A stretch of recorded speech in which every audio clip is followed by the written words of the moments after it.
I was trying to find that Arnold Schwarzenegger segment when but whichever movie, but I cannot remember which movie was. He was saying, "Well, if it's not burning, it's not growing." Remember? Oh You know? yeah, yeah. Was Yeah. that twins? Was that twins? I don't know what it was. I was, but I didn't have a time, so it's like Oh okay. my God, Milos, the other day I met somebody who did. I made a twins reference, and they Yeah. go, "Well, what?" I go, "Arnold Schwarzenegger movie."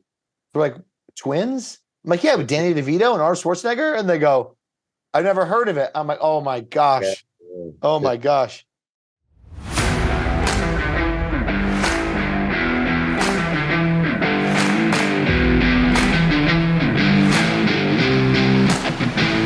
On today's episode of AMA Podcast with Chris and Milos, we had a special episode today. It was informative, educational. We talked about our personal experiences with injuries and how to mitigate some of those injuries, found out what worked, what didn't, and Milos shares his awesome story of experience with ART that Charles Palquin made him do, which he wasn't a believer. He's about to do surgery like the next week, and that crisis was averted. Great story. We talked a ton about training and really ways that you can continuously make gains over years and kind of saving your joints and your tendons, and really the true methodology behind bodybuilding training versus your typical weekend warrior weightlifter.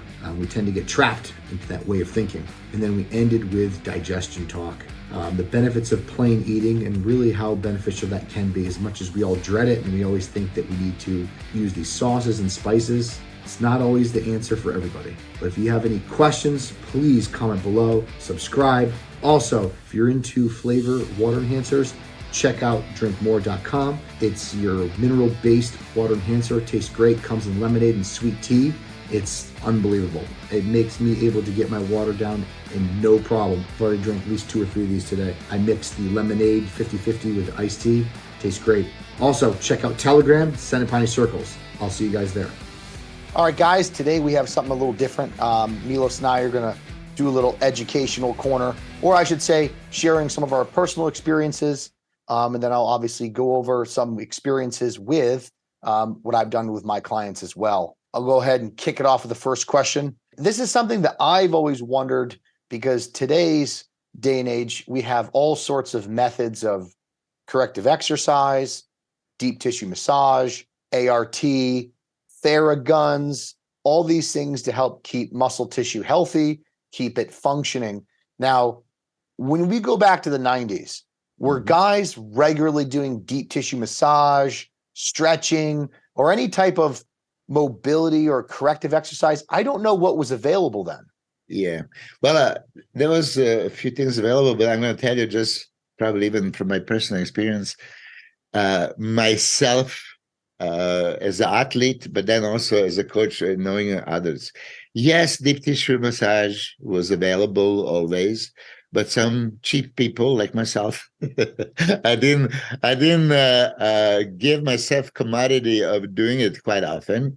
Again, coming from socialistic country where my parents didn't make much money, and then I would say, like, oh, should I spend $150 on a massage or send it to my mom, right? This was exactly my thinking, not really considering that if I have a good massage and recovery would benefit my main mean of making money, I would increase, my income and my career. So I didn't.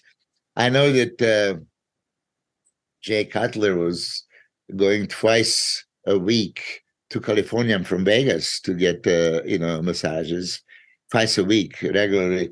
You mentioned ART, active release technique. So myofascial manipulation, the experts that the whole thing started with Dr. Michael Leahy, who invented ART. There was a good friend of Charles Poliquin, my brother, basically. We were so close. Me having a shoulder injury, could not bench, excruciating pain. There was bursa sac that was impinged, and this rotator cuff muscle, as you know, they didn't have enough space, and I was trying to go incline barbell on the way down. It would be just like screaming pain and all that stuff. And I was kind of already planning the surgery.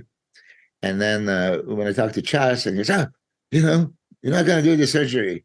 You know, I have this guy, and he gives me all the story. But I said, I don't have a time. I'm in, California running my business, have all these clients and all this. I didn't want to say I don't want to insult the guy, but I don't believe in it. Right. Because, that's the bottom line. Let's speak English. I said, hey, don't waste my time, man. And then he hung up the phone and called me. What's your email? He sends me the goddamn airplane tickets and a hotel reservation in Colorado. He booked it himself. Can't deny that. Yeah, it's like, so, and he's paying for treatment and everything. So what do you do? And I really went there, kind of like in your face. Okay. Show me what you got. Like, yeah, like you're going to do something. Man, we went into Mike Lackey's office, had a gym downstairs.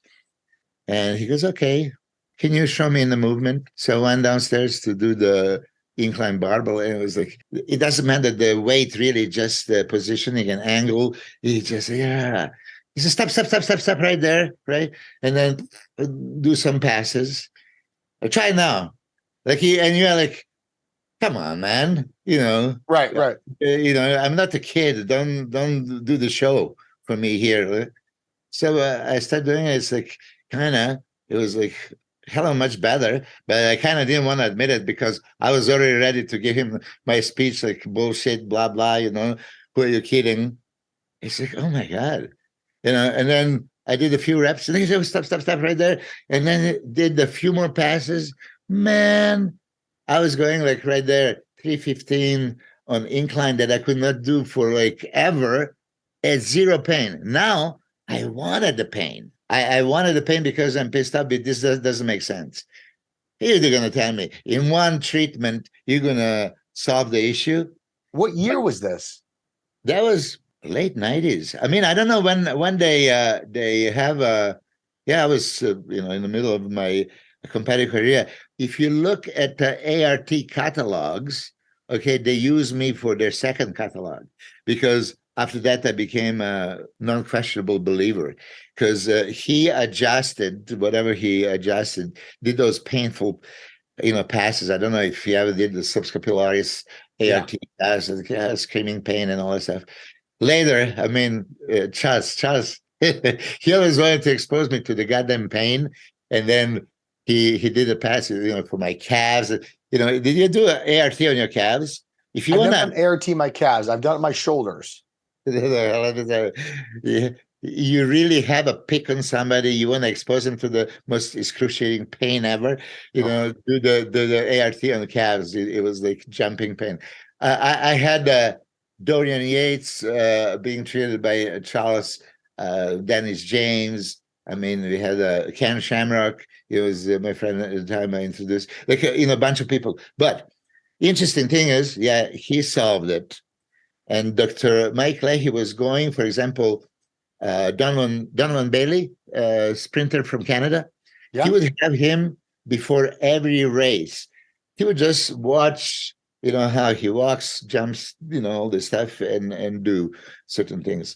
I remember Charles, me and Dr. Leahy were having lunch, and then it was Terminator. I think, when Arnold was carrying that casket, and the way he was walking right away, Dr. Leahy said, this is off, that is off, that is off. He was analyzing his walk, and he could see which muscle, would be off. Now, normally, if I wasn't treated with him before, I would tell him, go F yourself, right? Don't try to say ridiculous things like that, right? You could see this from watching 3 Steps. But this guy, he had that scanning abilities. But anyway, ART was something that after this, I implemented to the rest of my career. So I would, being cheap, much rather, give money for ART treatment than that. It's funny. I agree because, I fell into the whole deep tissue massage when I could get it, or usually when I had an injury. And it was more or less just a Band-Aid, right? It was like a temporary passive manipulation that caused me relief for like 24 hours. And then it would be right back to square one again. Similar situation when I was shown ART and some corrective exercise. I noticed a substantial difference within that week. And then I kept doing it. And then the injury went away really quickly compared to trying to fund the deep tissue massage as much as I could to keep it somewhat functional. But the 90s, that's got to be kind of right where it came out, right? It has to be, because I was still competitive. And the reason why I remember also there was like some pamphlets and stuff like that. While I was there, Mike Leahy says to Charles, like, I can split his biceps. I said, what do you mean? He can make a clear line distinction between a short head and a long head, right? And so I didn't have it, right? And then he goes, okay, watch. And then the way how he did it, he stick the finger and made few passes. Those are pictures, probably can still be found somewhere on internet, But with few passes, he created a clear separation, bicep split. You know how when you stretch the arm, I don't have it now, so I don't want to show it, But it was like, oh, hell. I said, like, listen, then on that note, you can kind of separate every muscle, and did you do that like once per week, every couple of weeks? Yeah, I had at least, yeah. Well, look, there was a friend of mine, Dr. Higuera. He was 5 minutes away from my gym. And because he was student of the game from Mike Leahy, and then he was teaching others, but he always wanted the hands-on experience for people that would make a difference. And he considered me being an athlete that he can make a difference, right? And it was perfect for me. So I would always go to him. Yeah, it was easily once a week. And then anybody, Melvin, whoever would come in town, to train with me in the Coliseum gym, and there was some issue, then we would have them. I know photographer Chris Land, he had some issues, and I would take him there. So all in all, ART is something that I'm not paid. I'm not, motivated to give this speech. I'm giving you this speech exactly as it is. I went there to ridicule the guy. Like, yeah, like your technique is going to do something. I need a shoulder surgery. I have rotator cuff issues and bursa impinged. You're going to have to shave off the bone, create a space. What are you going to do? You're going to manipulate my humerus and pull it down and create a space? He goes, that's exactly what I'm going to do. Okay, then go ahead. In hindsight, I bet you're glad you got in the airplane. Yes, I mean, these are one of those moments, like now that you're speaking. But I mean, same Charles Parker introduced me to a couple of acupuncturists from Europe. Peter, I don't know his last name, and that was one of those things also that I was skeptic. He would come in, put the needles, connect somehow with the electric impulse, and hit the nerve, and it was a difference. I had to say it. No, that is awesome. What about corrective exercise? Anything like that back in the day? Because like I know corrective exercise becomes more of a thing now with like your glute medius muscle or stabilization muscle of the shoulder. Anything like, was that even a thing then? No, never, ever. Look, that was more like a rehab for some injuries. I see my wife crossing the street without telling me goodbye. Yeah. Anyway, okay, I tore my quadriceps, right? So you probably know that one. And right after that, when I went to the rehab, I had to go through exact exercises, the level of angle that I can extend my leg, and then stretching and all this stuff. Eventually, I've seen few people that didn't want to go to ART, but instead they did the shoulder surgery, or they already did the surgery. It came to me right afterwards, and I could see that they would have to go through exactly precise Oh, exercises. Yeah. I want to avoid surgery at all costs. Are you close? It's like my father's a physician, Uh-huh. and you could always say that a doctor is biased with procedures and things that they're specialized in. But he always told me, because I used to race motocross, I've had a lot of injuries. I've had a lot of injuries that didn't go away, and many surgeons that did recommend surgery. And my father would tell me, he goes, listen, once you cut into that, he goes, the chances of it being right, perfect ever again greatly decrease unless there's a real structural problem where like you need spinal surgery. You really want to do everything that you can to avoid that, especially you being so young.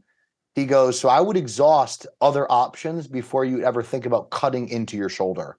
That's what he always told me, because I did partially tear my supraspinatus, and the doctor's like, oh, when you do surgery, and my father's looking at the chart and he's like, well, it's partially torn. It's not fully ruptured. And he goes, thank you. We will get back to you. And then he hooked me up with a PT guy that he knew in another state. And I saw him, who specializes in shoulders, and he gave me a routine that helped rehab that shoulder back without cutting into the shoulder. Yeah. So a lot of infraspinatus, supraspinatus, angle side laterals, Yeah, it started with stabilization, statically holding the shoulder and having the shoulder stabilize under static resistance. And then eventually it was internal, external rotation, exercising your supraspinatus and external rotation in the shortened position. And then, of course, in the lengthened position. But in hindsight, it's back. Yeah, Charles Poliquin was huge on that one. Always before every shoulder workout, we have to do external, internal rotation, all these exercises. Then I incorporated them kind of in my giant set warm up. Pretty much. Yeah. With all the guys, you can't go wrong. Doing it. So might as well I put them in, right? But yeah, it's interesting. I mean, I know it's not connected, but just yesterday I was watching Sean Clarita with Honey Rainbow. Yeah, that's next to me, right over here. Yeah, all right. Yeah. Yes. Hey, just like I don't know, I just get that flashback. So I have to say it's not really directly related, but every time I was seeing Sean in the last couple of years, here at the grand opening of Dragon's Lair, and then for a 1-year anniversary in Olympia or Arnold, every time when I would see him, and I love Sean, right? And I had to just tell him, look, man, when you pick up the dumbbells heavier than you, it's usually a sign that maybe, that's a no-no. Injury waiting to happen, right? It's super impressive. I mean, who doesn't like giant killer, picking up those 200-pounders, like Jesus Christ, right? But say, Sean, it's just a matter of when, not a matter of if. Go ahead. Milos, this is a great conversation we're going to split off to right now, because you just said something. And this is a conversation I have with a lot of my, upcoming clients, amateurs. And, they might be really concerned with the weight they're lifting, as in they're not progressing in strength as they want to be or how they think they should be. And they're using that as an objective measurement of their gains. Now, as you know, you can only get so strong before the risk of injury starts to go up and up and up. And one of the merits to the giant sets that you fall under, it's like you do create that stimulus for growth by mitigating those insanely heavy loads, because you're not in that fresh position. Like you just said, it's like, it's not a matter of when, of if it's going to happen, it's when, because, training years in the body, eventually it's going to give, period. 1,000,000% for sure. We were having the audio issues right before, but now when I was looking at those graphs, so like let's say we can have a training and we can have a muscle and the line going there up and down, tendon, and ligament, and then exposure to the danger, right? the heavier the load, the tendon and ligaments raising up, right? And muscle is much lesser. Anyway, my father did say this back in the day. Oh, wait until you late 30s and then 40s, especially 50s and all this. And I was really so irritated by like, hey, I'm teenager. I'm going to be training for 20 years by then, right? I'm going to be prepared, stronger, my tendons and ligaments and everything is going to be, exponentially stronger by then. But anyway, the point I was trying to say with Sean, and probably he's going to hear this again, it's really not for any other reason but to save him. He's like just 40 now, right?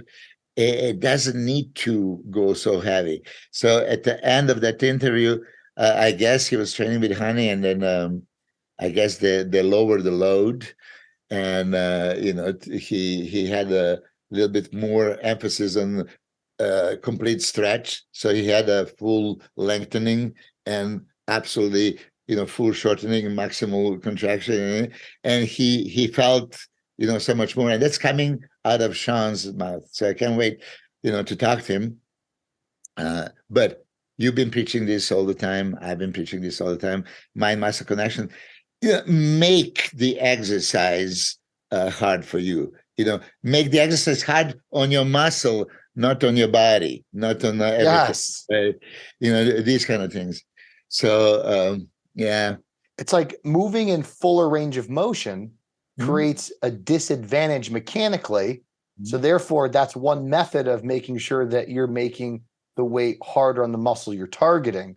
This limited range of motion, these jerky motions are just methods in which to lift heavier weight than you should be lifting. I see it in it cringes because, like you said, it's glamorous. People like to see it. They like to watch it. They follow suit with it being like, well, Ronnie Coleman trained like that. I'm like, well, Ronnie Coleman's body's destroyed now. Yes, he was the best of all time. But I mean, there's a price to pay. And one of the podcasts with Jay Cutler and Phil Heath was on there. And Phil was telling the story saying that I texted Jay and goes, I was doing dumbbell presses today with 180s or 170s. And Phil's like, Jay responds with, that's stupid. Why would you do that? Right. And then they started that conversation about how he learned how to take a 50-pound dumbbell when he's curling it and make it feel like it's 100 pounds. Yes. Because you are going to shorten your career. I mean, so many bodybuilders have stopped due to injury. You know what I mean? Like most of them sidelined because of injury or health. Very rarely is it they just stopped because it's time. That's really honestly the truth. Yeah. But listen, that's just ignoring the facts that you already know, right? So if you always go all out and we're going to do something for the first time, and every time when you do something for the first time that is risky, well, it's risky. You know what risky means? And what are you risking? This is really how it is. I know that they have journals. I had my training journals of what I'm going to do. I was never putting the weight and the amount of reps there no, I'm going to stimulate the muscle with these exercises, maybe this superset and this giant set and these combos, whatever. And as I was telling everybody when they come to me, your job right now is to do the same thing that Chris did, for example. Yeah. And with the same weight, try to fail in a least amount of reps. Okay, not more. So Chris did 8. I have an ego. I'm going to do 10, right? No. So you're going to try to save yourself and use everything else, all the supporting muscles to do those 10 reps. So I'm going to make it harder is to feel the muscle. I'm going to prolong the time and attention on any part, eccentric, lengthen, concentric, shorten, doesn't matter, right? I'm going to make you squeeze the muscle like owes you the money, right? Connect and push from that muscle. I don't know if you've seen, I was training Regan. Yeah, I think we just did we were doing the podcast and I told you I got to go because I have a training with Regan. So That's a perfect example. I think he's a God-given talent and can really be, in the echelon of bodybuilding and possibly contending for Olympia title one day. Okay, super strong guy, right? And I told him even when I watched his video on Instagram, I see you're not using the quads right there. You can see when you voluntarily do the rep and switch the stimulation and disperse to the other muscles, and Right they to your make hips. yeah, hips, the hamstrings and lower back and everything. You're not pushing it there. I want you to shut off the lights in every other room except in the quad room, okay, so to speak. Right? I want you to really move only from the quads, these kind of things, right? So as Sean Clarita was doing this with Hani, he says, oh, he felt chest like that before, crazy pump, simulation, all that stuff. This is what it is. That's your job and my job to tell the guys, don't risk. And for sure, it's beautiful to be strong. But if you're going to just go for a number in your notebook, okay, I need more, next time I have to improve, you're going to injure yourself, 100% guarantee. Instead, put the load on the muscle more, make the muscle suffer more. This is my word, suffer, suffer, suffer. Find that burn, okay, and then intensify it. Oh, make it like screaming pain, and keep in that the pain zone. Don't get out of it, because when you get out of it, you're losing stimulation. You're losing the tension right there. You just want to breathe the hair. No, stay there. So these are kind of things, and for that we would avoid all these injuries that we start talking about. Why do we get injured? Why do we pull muscle? 2 questions. Did you say that you used to write down the exercises and what you did, but you never wrote down the weight you used or the reps? No. Did you ever at one time do that and then realize it was leading you to a bad place? I probably could find, now that you said it, you see how, because you want to be a little bit more detailed. I talked to Jay Cutler about this also. Dorian Yates was writing everything, but Jay would put every little detail, even how he felt that day and all this stuff. I never did that. How do I feel? But I was never a super strong guy that I would need to. And for me, I never wanted to really impress myself and next time go higher and higher. But there was a period of time that, why don't I just record what I did? Just so I know. But really, it was not for a purpose that next time it's any reference. It was just like information because, okay, I did, squats with, 595, stuff like that. It was not for the wrong purpose. But I did. I would lie if I say that I didn't. There was few journals. So it's like, you inventing the whole giant set method and that whole philosophy behind stilling the hypertrophy with making the loads more difficult in the muscle. I'm assuming you developed that on your own, trial over time with your body's response, right? Yeah, I mean, I didn't invent the giant sets, as you know. No. But your concept, yeah. Your concept. But everything came down to a moment, if you heard that story, when I got the possibility to make $50,000 extra if I, make a guy qualify for Olympia in 1 year, right? And then I said, okay, now I have a limited time. And if I have a limited time, I have to maximize everything. So if I'm going to look from maximization of nutrition and supplementation and other factors is one, but how can I maximally stimulate the muscle? So it came to the point that I have to reconsider and be honest to myself, how do I maximally stimulate maximum amount of muscle fibers of a targeting muscle group every time this guy step in a gym? Okay, so I have to do some myofibrillar, and sarcoplasmic hypertrophy training. So I do have to do a little bit heavy something when it's time, and I won't do like Dorian Yates style, a little warm up and all out, from the beginning. and I trained with Dorian a few times, so I've seen like he was true to himself. That's injury waiting to happen. I mean, you have some strong guys. I could squat 6.5 plates with no problem.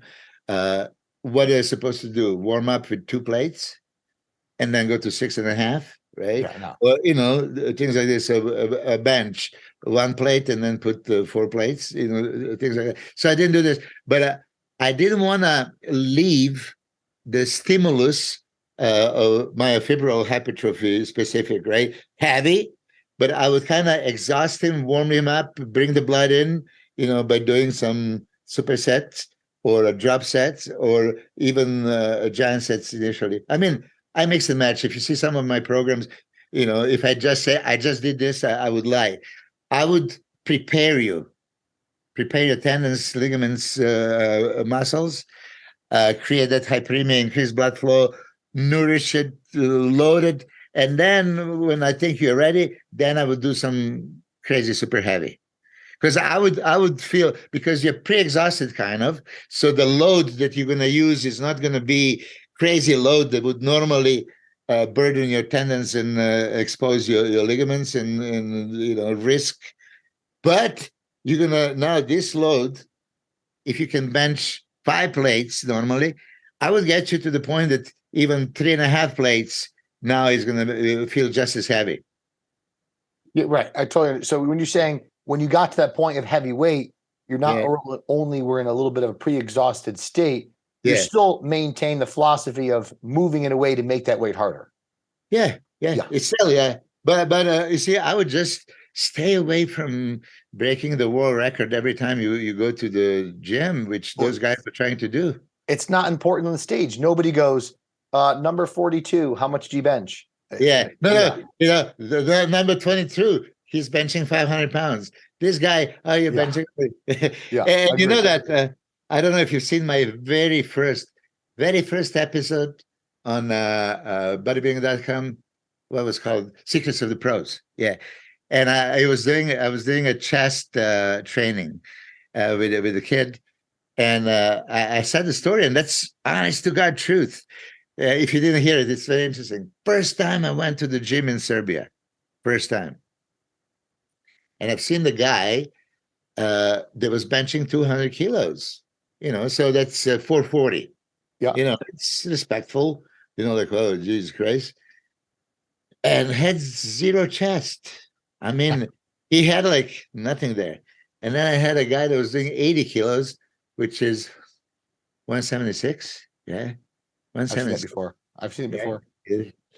And chest like this.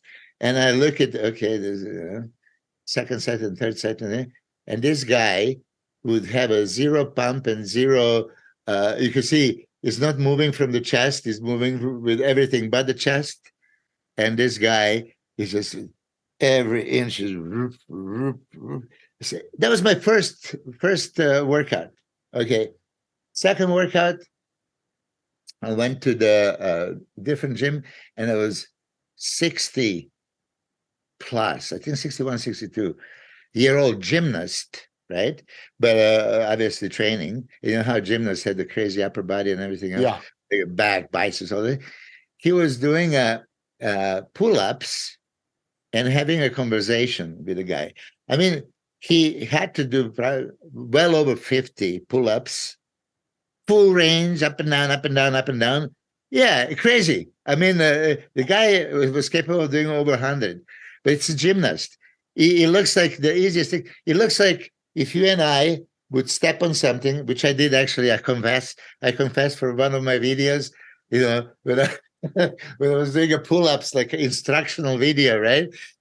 The camera kind of got the hand of somebody that was helping me from the bottom. Like, hey, you should cut that out, because I was pretending I'm doing a pull-up so crazy. But anyway, so this guy, I'm just listening what he was saying, and he was telling to the person that he was talking to, that, you got to be in control to flex each and every muscle independently. Like it could be just triceps, triceps. chest, just one, right? Lateralis of the quadriceps. If I tell you right now, long head of the biceps, if I tell you left lat, sorry, one specific, like, and I'm listening, I'm new to this. I squeeze the muscle. So try to tell your mom right now, right? Okay, squeeze the left medialis, right? Yeah, she wouldn't know how to do any of that. No, nobody knows. But that was like a second workout, and this guy said it. So I went home and I tried to practice. How do you really squeeze any particular muscle without the weights first, right? But that was, I think, breaking point, because now once I learned, okay, I could flex without the load. Okay, now when I have a load, now I'm going to use that load to contract even more. And this is kind of how I would explain, newcomers. I was a gym owner. Like, I don't give them really full training, but first I tell them, look, machines are already designed. I don't want to say for idiots, but pretty much, if you get into the machine, it's a good machine. It's designed to hit the, primary mover, right? So, but then it's designed to hit the primary mover, and then you focus only on your primary muscle that you're trying to do and contract as much as you can. And then I would always tell them, squeeze like a maniac. Don't just have a contraction, have maximal contraction, because there's a difference. Normal person come into the gym and say squeeze, they're going to squeeze, but there are different levels of squeeze like here. And then there is that, right? Any muscle, chest, right? This, and then squeeze the juice out of the lemon.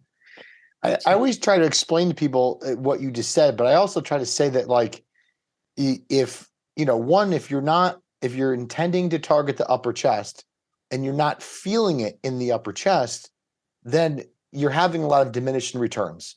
And there's a lot of crossover between posing, because you got to know where your body is in space and know how to flex muscle. And then, of course, flexing the muscle as you're pressing. But I think what some people kind of get confused about what you explained is squeezing the lemon, right? It's like, I can flex my bicep as I'm doing a curl, but not get the same sort of thing as I can get now, because squeezing is just another way of creating that connection in your mind with the area you're targeting, moving the weight. And then over time, like, it's like refining a skill. It gets better and better and better and better. I remember John Meadows, we did a shoulder workout, or a half of a shoulder workout together, and he obliterated me within like 3 sets. And he's like, listen, he goes, and one thing that he's like, what I have trouble explaining to people is, as your repetition quality goes up, your ability to do the same volume decreases, because now that muscle is getting so much more out of what you're doing. You're like squeezing lemon, you're getting more out of less. So you're going to have to readjust your volume as your rep quality increases, where too many people are, Chris, when do I increase frequency? When do I increase volume? How about you worry about focusing on increasing rep quality?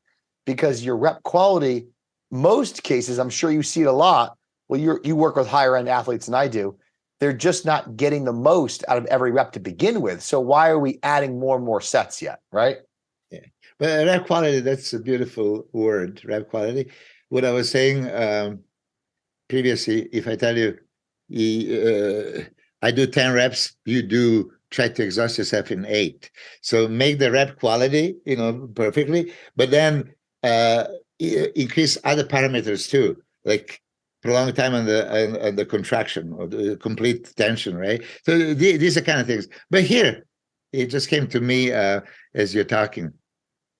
Do you have a guys or girls that, okay, have a hard time establishing mind-muscle connection in any exercise for any muscle? Absolutely. Right? So yeah, we all do. And I have even trainers coming, so I don't feel my legs. I say, okay, I'll give you 15 seconds, you're going to feel it, right? Or any particular. I don't know how you do it. Any exercise, any muscle, anytime. This is what I would get. you find the range, so quality rep, you put them in a, origin, insertion, alignment, all this, how you're supposed to be. But you make them search for the pain, look for the burn, find a moment at whatever range, either down or up. Of course, load has to be sufficient, you're not just playing with it so you can go, again, and distribute everywhere else.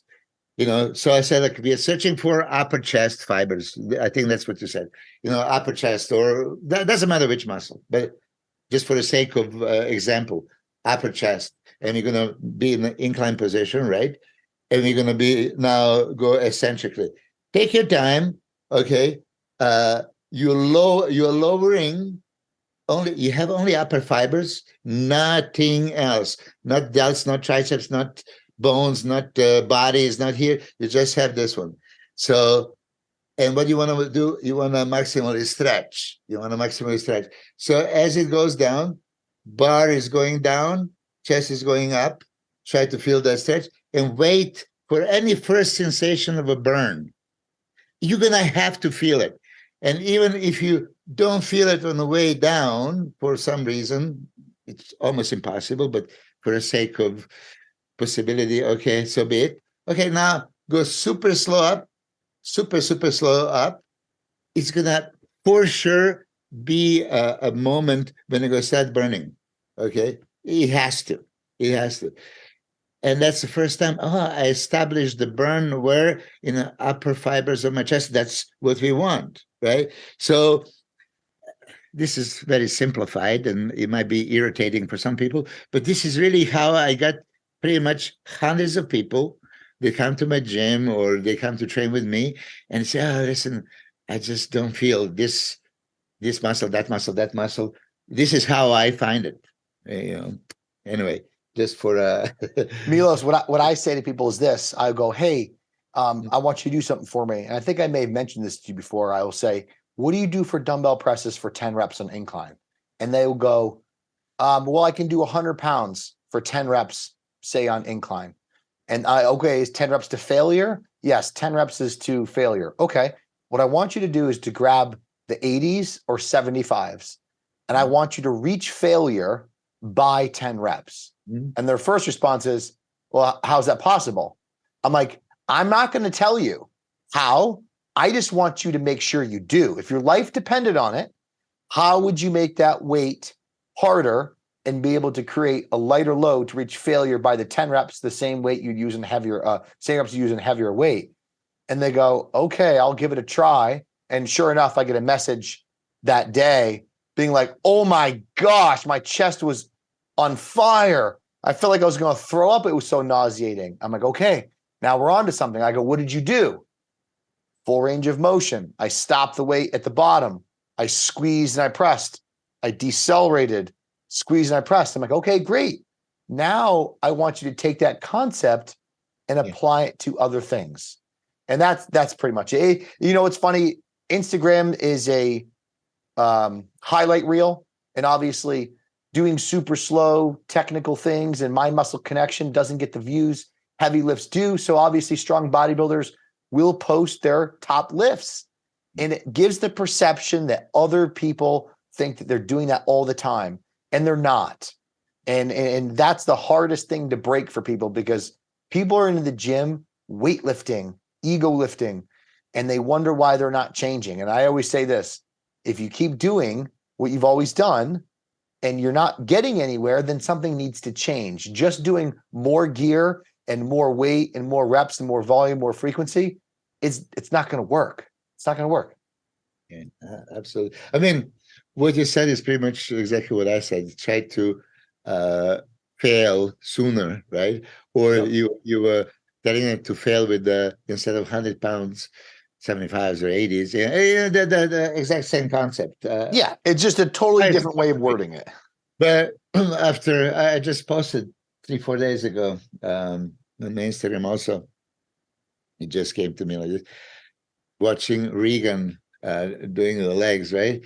And I know when he uses other things just to finish the rep, right? That I don't want you to use that. I don't want you to finish rep with everything. I don't want you to finish rep with your 5 best friends. I want you to just you quads of Regan and Grimes. I want quads to finish the work. And this is when I have it with everybody, right? Complete isolation is impossible, but great isolation of primary mover is very much possible. Right? You know So what's of course you can always, yeah. You know, it's a good term that somebody used the other day. Actually, I think John Jewett used it. It's not isolate, it's creating a movement pattern that has bias on a particular part of your back. So it's like you might not be able to do a row and only hit lats, but you can make it lat bias, right? You can create more tension on an area by moving a certain way, right? It's like you're distributing more tension to another area than just using the entire thing. I was trying to find that Arnold Schwarzenegger segment when, but whichever movie, but I cannot remember which movie was. He was saying, if it's not burning, it's not growing. Remember? Oh, yeah. Was that Twins? I don't know what it was. I was, but I didn't have a time. So it's like, okay. Oh my God, Milos, the other day I met somebody who I made a Twins reference and they go, well, what? I go, Arnold Schwarzenegger movie. They're like, Twins? I'm like, yeah, with Danny DeVito and Arnold Schwarzenegger. And they go, I've never heard of it. I'm like, oh my gosh. Oh my gosh. Question for you. Is there any exercise that you think that bodybuilders in general fall into as more of like a dogmatic view of it, where they have to do it, even though you think that the risk to benefit ratio is not there, or you just don't think there's a better time worth spent doing something else? Well, listen, okay. I'm going to answer this a little philosophically. Pretty much everybody going into the bodybuilding from 60s, 70s, and then 80s, 90s, they would follow the blind. They would, in sense, okay, Arnold Schwarzenegger chest workout would be incline flat bench, flies, dips, cable cross, right? This is what Arnold does. That's what we do. Legs, 1, 2, 3, 4, 5. And, so most of those great champions for many years were doing exactly same exercises. So, you come in and you do what they do, exactly the same. Okay. In one of the seminars, I said that, and they criticized me. I said, but this is like having a sex, and you could only have it these 5 positions, right? Or worse, just a missionary or something. Why? Your body doesn't function. Your muscle is not being stimulated with every different angle, stance, grip. Whatever position. So basic exercise is a basic exercise. So we still have this old school, old school, old school. So when we say old school, what does that mean? Usually free weights, because back in the day we didn't have all these beautiful machines, right? So old school equal compound movements, and does everybody does those compound movements that they used to? No, because nowadays there are many machines and exercises that you can do to stimulate muscle much better than those people didn't have it. Before we could transport ourselves, we had to walk. Then there was a bicycle. Then, you get the car. Then you get the airplane and stuff like that, right? So that's the progression. I think that a lot of people, and I fight with many, machines as for sissies, and you should train hardcore and shit. Really? Why did you train these exercises back in the day? For what reason? To stimulate the muscle. You want to stimulate the muscle. You cannot stimulate the muscle in isolation. The muscle that you're trying to stimulate here, that you have to improvise with just a barbell that you have. Okay, you cannot do this over here with the machine that is designed mechanically perfectly to isolate that muscle. So there was also that article in Flex magazine when they were asking us, and so the question for you would be, okay, Chris, tell me, when you're going to stimulate I'm going to use the same example, where you're going to maximally stimulate chest muscle fibers. If you do the barbell bench press to the failure on the 6th rep, or a machine bench press and you fail on the 6 reps. So when you fail on the same amount of reps on the free weights or a machine, where is indication that your chest primary mover failed, on free weights or a machine? I'm going with machine. Yeah, which was logical. Yeah, because machines are made to isolate. So if you use the primary mover, that's the one that's going to be exhausted and is going to fail. If you're a skilled bench presser, you're going to use everything else. And like I said, example of that guy that was benching 200 kilos, he was pushing with the triceps, with the lats, with the shoulders, with everything except chest. So he could fail on the 6 reps and his chest is not even touched, So on that note, would it be exercises that I think are overrated? Look, hardly anybody nowadays squats. I mean, I love squats. I always squatted. Yeah. So can I say don't do it? I mean, even if you watch my videos lately, I got soft. Those guys, for example, you come to the gym and say, let's do the kick-ass leg training, right? Okay. So of course I would plan to put you in the squats after I warm up leg extensions and all that shit, right? I'm going to warm up your knees. You're going to go there. But before you even start, I can't squat because my this and my that and my period and my, this and that. My knees, my lower back, this, symphony orchestra, goddamn. It's been like this. So before, when people tell me this, it's okay. I'm not going to train you. Go find somebody else, right?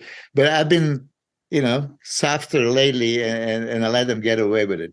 So should everybody squat? Yes. I mean, you don't have to squat the house, squat the squatting record of United States of America or whatever else, but it's such a valuable movement. Okay, most of the people nowadays don't bench, and there is a lot of machines that probably hit your chest, as I was saying that example just perfectly. For me, it's that nostalgia, right? And you got a bench, right? You can't do it without it. But I know that probably nowadays, not too many people doing a flat bench. There's a bunch of people doing inclines, but it's slowly, more and more throughout the years, barbells are getting away with it. Some gyms don't even have them, know? Yeah. How I look at it, Milos, is I agree with you. The bench press, one of the reasons why I exclude it out of my programs is because I don't trust the individual using it. They tend to push too heavy a weight. And I've had probably, honestly, maybe 26 clients rupture their pec in the last 10 years. And so it's like, I'm like, when I implemented it, they can't wait to bench press. They still have that mentality. They're like, in other words, they're not mature enough of a competitor to be able to appropriately use it as an exercise. So I eventually just got rid of it and used dumbbells and machines. That's one.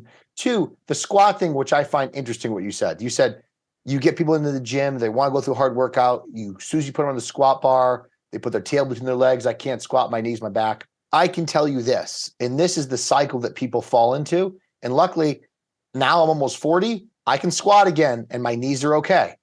But I entered a situation where trying to lift too heavy a weight, obviously with squats, hack squats, leg press, which eventually started to lead towards my knees bothering me. Okay. So then I'm like, wow, squats tend to bother my knees a little bit too much. So I'm going to do this instead.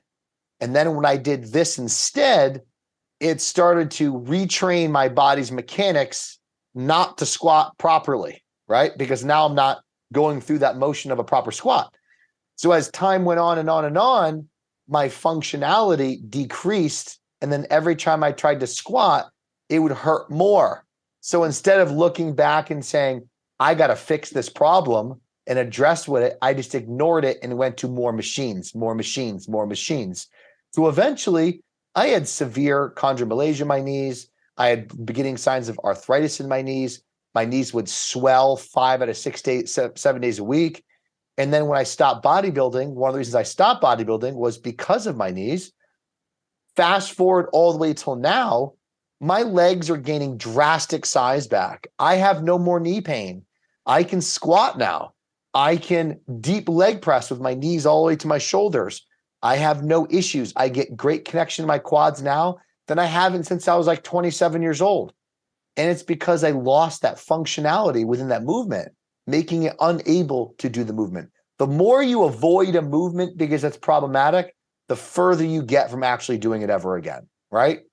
Yeah. I've seen, is this recent video, your posing video on Instagram, that's recent? Yeah. You look like a goddamn, you can step on the stage, man. It's unbelievable. Yeah. Well, what I'm doing was I got sick of helping so many of my clients with posing because I'm always correcting their posing and it's me videotaping myself, prop my phone up.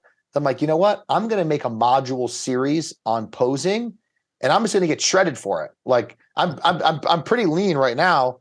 Yes. I got glutes coming in. My quads are really lean. And I'm just going to do a whole video segment so they can access the videos. So I'm not doing this all the time. And that way it will save it time and just get it done. But not only that, I love it.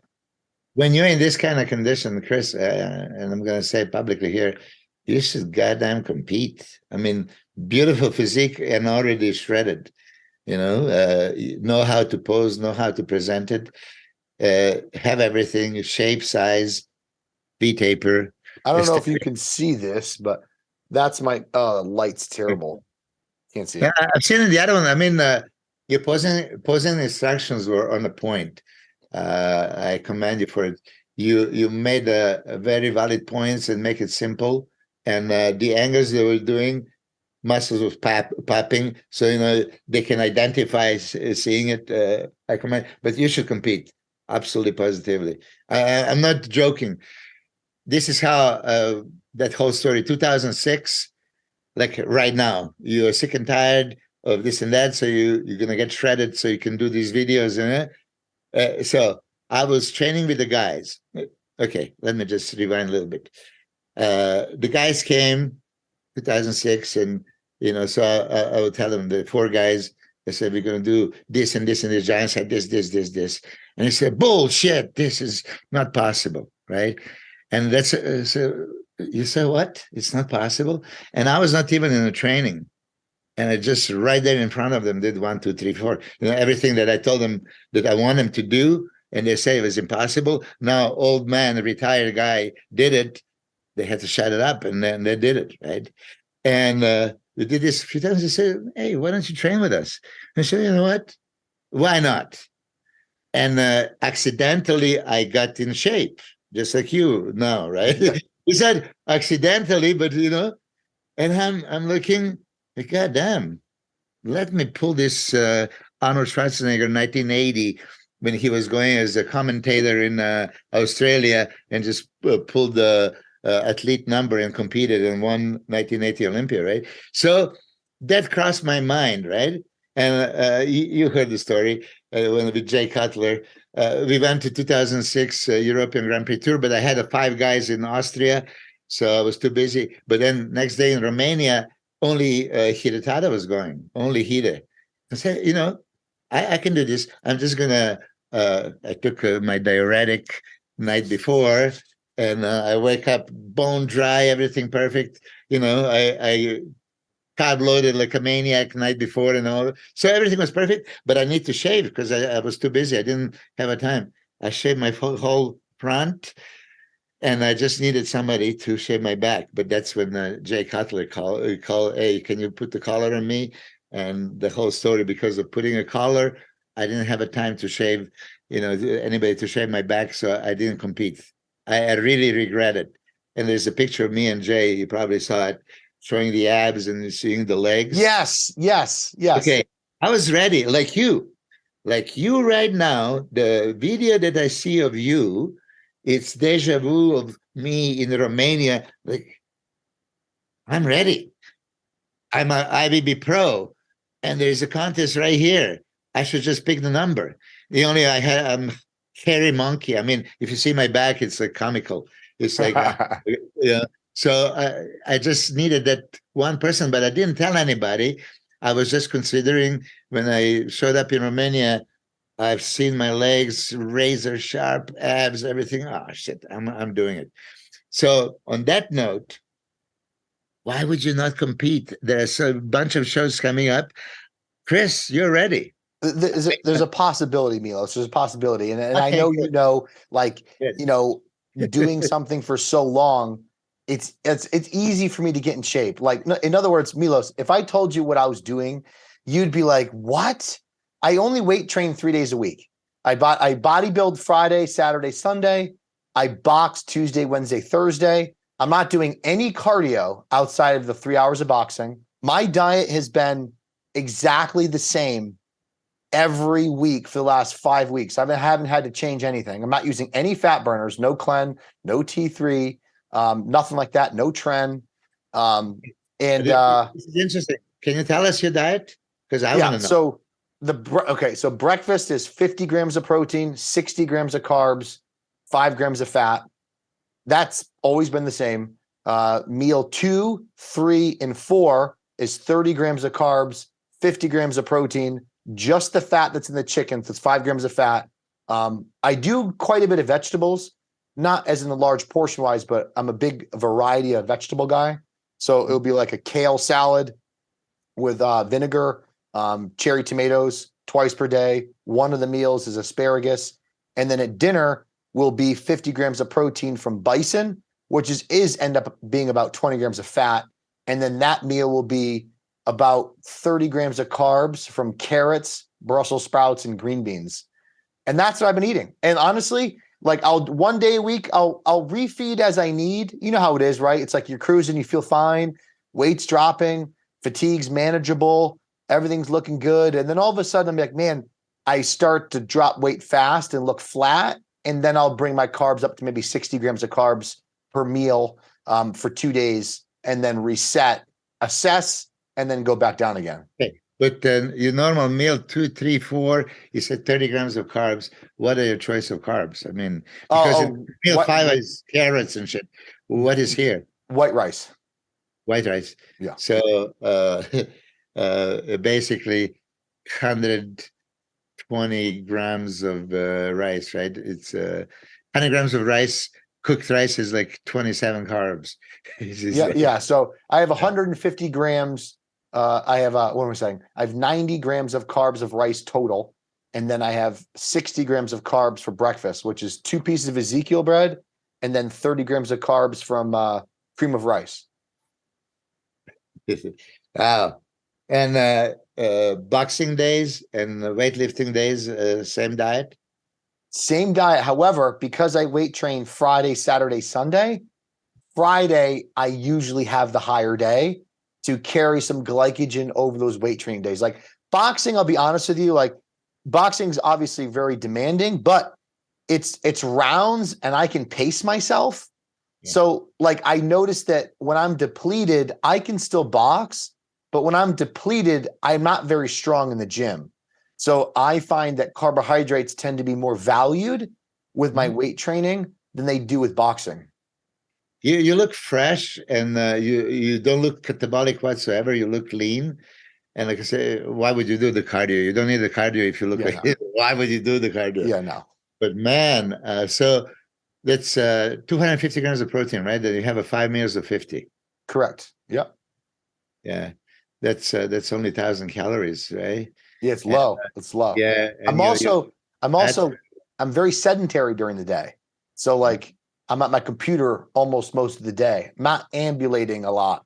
So that's one of the reasons. The other reason, Milos, is like after I stopped bodybuilding, I cut protein way down. Like I'm over the bodybuilding diet. So I went all the way down to 200 grams a day to try to actually get rid of muscle. And I ate that for a long time. So from going from 200 to 250, Hold on a second. Say this again. I went down to 200 grams. No, try to get it to lose the muscle. Tried to lose the muscle. Yeah. Yeah, Yeah. I know. Like, you know what? That sounds like that's the crime. You know? I know. But, in hindsight, it allowed everything to rest.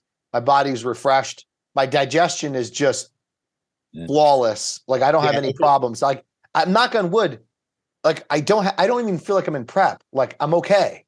Like, I'm really okay. Like, there's days I'm tired. I'm not super strong in the gym. I don't have like crazy pumps, but like, I'm okay. I wouldn't sit there and be like, oh, Milos, I'm 4 weeks out. I'm suffering. I wouldn't say that. Okay, but you mentioned digestion. So let's just touch that subject quickly. Did you ever, at any point of your career, have a digestive issues, even when you were? Yep. I was actually diagnosed with ulcerative colitis in 2015, but I first started to get it in 2013. So basically, Milos, I was shitting blood and mucus 13 times a day.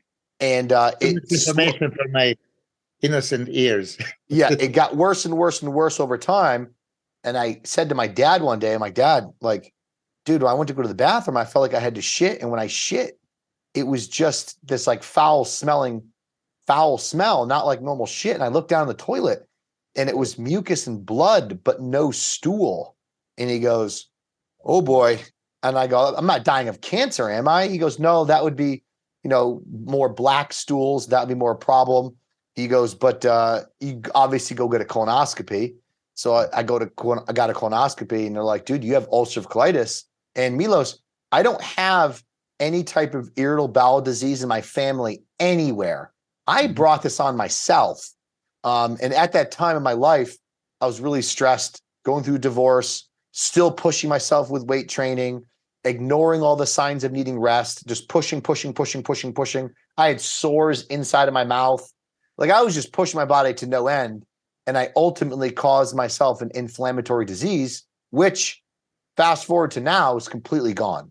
And it went away. Yeah, because you asked me like briefly about my digestion. I showed you those journals, right? From 1987 to 2003, averaging 450 to 550 grams of protein daily. And I mentioned Charles Poliquin, a good friend of mine, who would, back in the day when we did the seminars, always suggest betaine, hydrochloric acid, with all the steak meals and food, all this stuff. And then digestive enzymes, you need to aid your digestion. And I told him right back then, I never had issues, period, 0, right? You mentioned that your explanation for that would be because I just ate my food plain, right? And I did. I mean, for me, when I say chicken breast and whatever, rice, it means grilled chicken breast that you can consider putting a salt and pepper, not million other things that, like Ronnie Coleman had a little bit of chicken with his barbecue sauce. Yeah. And stuff like that. Go ahead. I still laugh, Milos, in that video when the interviewer's like, what's your diet look like? And he goes, it's extremely low carb. And then he takes the barbecue sauce and goes, I'm like, that's like 45 carbs right there. Yeah.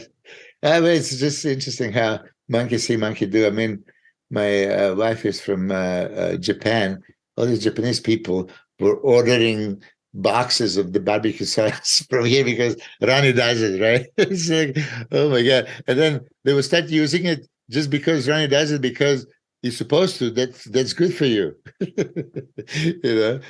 I mean, I talk about the digestion of everything, carbohydrates, fats, lipids, and if I have the guy that has a problem, carbs are usually easy to digest, right? Alpha amylase, nobody really need it. I do come from a family, it's very interesting, lactose intolerant, but managing, to be on a higher dairy with the lactate, with the enzyme. Yeah. You know, I mean, to this day, I don't know if you ever seen all of my breakfasts. I ate 40 years the same breakfast. I had my Greek yogurt always with my eggs, the egg whites, one egg yolk, and I have some bresaola, some beef or horse, and I have to have some kind of bread. You had like Jay Cutler, that Ezekiel bread. 1988 Olympia, I remember there was a Vogel bread stand, and I fell in love with that Vogel. It's multi-grain bread. I ate throughout. There is no way that I would eat anything else. Pre-contest, off-season, I would have that bread all the way to the Olympia. You know, I never dropped it. You see, like characteristic that I heard from you, you had a 50 grams of carbs. You didn't tell me which kind of carbs for breakfast. Well, my choice of 50 carbs would be that bread, you know, and it was no difference any day or day before a contest. You know, this is what I was eating. Yeah, Milos. In closing, we're talking about digestion. We can go down a rabbit hole with this. Yeah. Is Ezekiel bread's my thing. I love Ezekiel bread, and I never have problems digesting it. And as you said, if you've been eating every day for breakfast, you eat it all through carb up. There's no issues because it's not generally a new source of carbohydrates that your body's not used to consuming. You know, touching on the plain thing is, guys who are listening, what we're talking about, that we talked about that earlier before the podcast recorded, is when things are plain, you usually exclude things that are gas forming, right? Garlic, onion, and a lot of these seasoning and sauces can upset your stomach and cause digestive issues, reflux, gas, especially in excess. And when you eat your food plain, you actually avoid all that, and you actually, I believe, reduce cravings. Like, I'm eating all my food plain now. Nothing, no sauces, no spices outside salt and pepper. I do fresh cilantro on my rice to change it up, but like I digest things great. And I think plain is something that needs to kind of come back into play to a lot more people. And people are gonna be like, oh, it's gross, I can't do it. Well, cook it better, don't overcook it. 2, and take time to get used to it, right, Milos? It's like, I'm sure over time you got used to it, and then it wasn't that bad. You know, at first, I remember the first time when I had oatmeal, like plain oatmeal as a kid, I was like, oh my God, plain oatmeal is terrible. And then, of course, you fast forward years down the line, I'm like, this is pretty good. Yeah, it's a treat. But as you're saying about if I get used to it, I never considered this. Maybe I loved what I was eating. I mean, really. And for me, no spices of any kind was even consideration. You know, for me is this benefit me nutritionally, you know, in any possible way? It doesn't belong there. So I want to lie to myself and say, it's okay.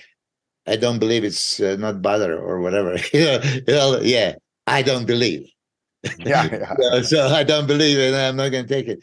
I had all these guys constantly just, can I take it? Can I take it? Okay, look at, it's serving size. Oh, no. It's 0 or, 1 gram. Okay. Whatever. They go to the grocery store and then they're calling me. And I say, okay, can you tell me if there is more than 5 ingredients there? Yeah. And can you tell me it's more than 100 servings there? Yeah. So you want to be fooled. You want to read what you want to read. Oh, it's 0 calories, 0, 0, 0. Really? Really? Okay.